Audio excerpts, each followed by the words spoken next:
France has a huge issue with super skinny models. In fact, they recognize that anorexia and bulimia continue to be a huge problem among teenage girls. So they have decided to ban models that are so skinny that it's perceived as unhealthy. Now, health experts estimate that about 30,000 to 40,000 people in France suffer from anorexia. Most of them are teenagers. In an effort to prevent this, France has banned extremely thin models. So what the hell does that mean? Okay, it's not just some subjective thing. They've actually given measurements that they think is unhealthy. So first, let's hear from the legislation. The activity of model is banned for any person whose body mass index, BMI, is lower than levels proposed by health authorities and decreed by the Ministries of Health and Labor. So before being hired for a job, models will have to present a medical certificate, so a letter from a doctor, indicating that their BMI is at least 18, which, by the way, is so low. My BMI is like 22, maybe 23. Are we going to compare? Is that what's happening? I mean,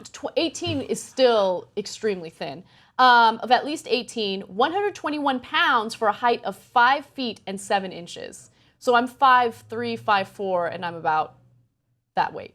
So it's that's very thin. The law is aiming to put people into prison for up to 6 months and a fine of 75,000 euros, that's $82,000, for any agency who actually disobeys this law. What do you guys think about this? Andy, make your point. I think it's absurd. And I think because, well, first of all, it shows two things. It's very French. You know, like the French are very French. We are reaffirming that. They love to regulate themselves. They love to regulate their way out of issues. And secondly, they literally have nothing else better going on right now, is like what it seems to be like.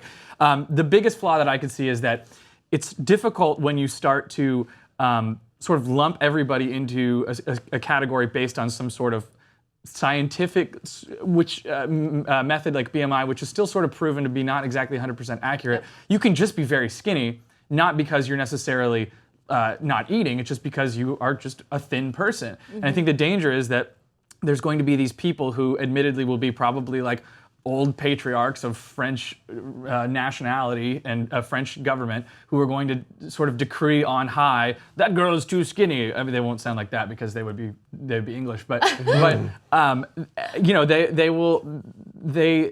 they just, I think, are going to put a blanket over something that really needs to have singular attention on each of the individual issues. The pendulum could swing in the other direction, and I think that's an interesting point to make. Charlie, what do you think? Make your point.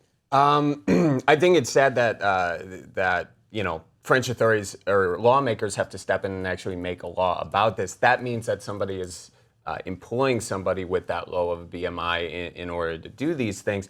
And I think it's a reflection of the fashion industry in general. Why is an industry that's so creative and makes these incredible, I don't know fashion, but everything looks really beautiful and super creative. Why then are you not as creative with body types? That's a good point. We are so diverse as a people. We like different styles. Why wouldn't we like different body types? And we do like different body types, so let's start seeing more. I'm seeing a complete shift when it comes to the fashion industry and body types, and that's a good thing. So I think a lot of it's happening organically because of the way the market is responding to it. So if you look at Instagram, for instance, a lot of the boutiques and a lot of the clothing retailers that advertise their stuff on Instagram or have Instagram pages usually use models that are very curvaceous. And so surprisingly enough, I've talked about this on the show, sometimes I look at those pages and I feel like a little inadequate. I'm like, I don't know, I don't have a butt that big. Like, is there something wrong with me? So it's interesting how those images and those messages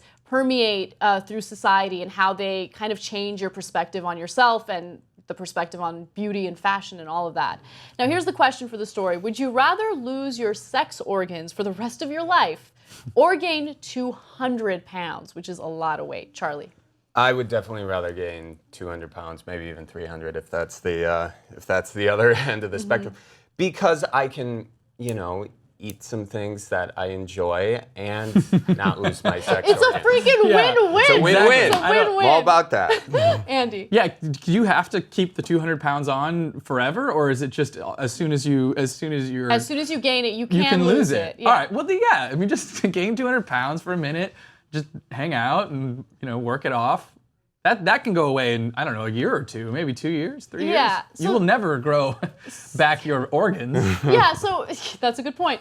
There is some regenerative medicine out there, but infancy. So I thought about this a little longer because I was like, what does it mean to lose your sex organs? Does that mean that I just can't reproduce? Because if that's the case, then that's not that bad. But does it mean that I'm going to look like Barbie, where I have no kibbles and bits, or any? Then I don't want that. So if it's the latter, then I'd rather gain the 200 pounds. But losing 200 pounds is so hard. It's the hardest thing in the world. So it would be brutal. More It's not that hard. It's not hard for men. Finding your kibbles and bits. Yeah, it's true. I want my kibbles and bits. They're important. But yeah, you guys can lose the weight like that. Then you can compete with the girls on Instagram. That's true. you have problems with. That's a good really point. like We've the term come full kibbles circle. and bits. Anyway, tell us what you guys would rather do. I think it's pretty clear what the answer is, but who knows? You might have a different perspective on this. Comment in the section below, and we will see you soon.